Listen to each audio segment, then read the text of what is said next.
This morning for our community building, what we're going to be working on is active listening.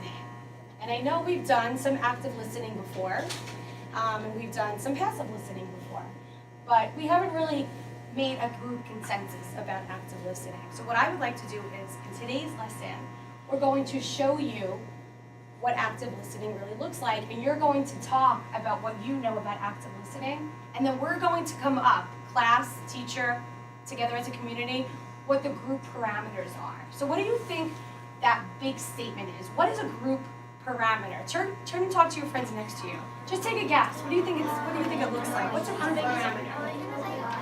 Is it like a perimeter? Is it like a perimeter?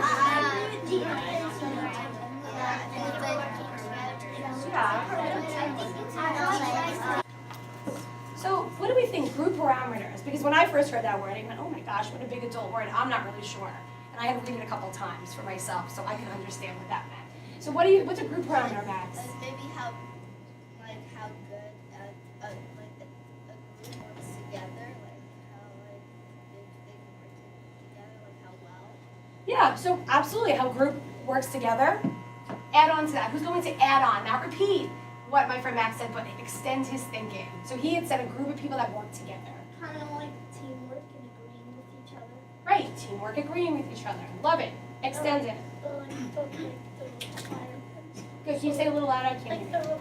Like the requirements. So like maybe like you have to in like let's say like you're in a book you gotta read like a certain chapter.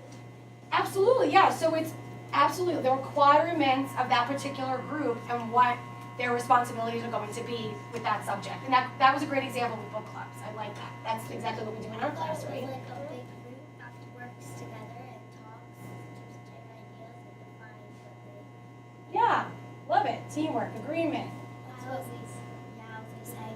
We share our ideas and work together. That's exactly right. So you're going to be sharing your ideas about active listening. We're going to be working together and, like a lot of you said, writing down what kind of like our expectations are going to be for this class. So we have to, in the next couple of minutes, decide as a group, what are going to be our group parameters for active listening?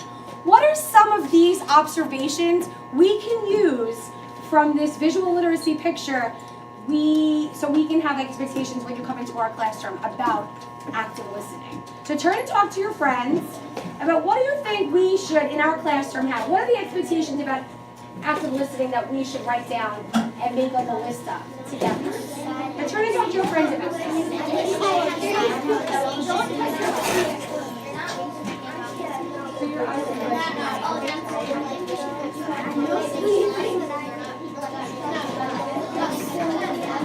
So what are some group parameters for active listening? What can we decide upon as a class that are going to help us when someone else is speaking so we can learn better?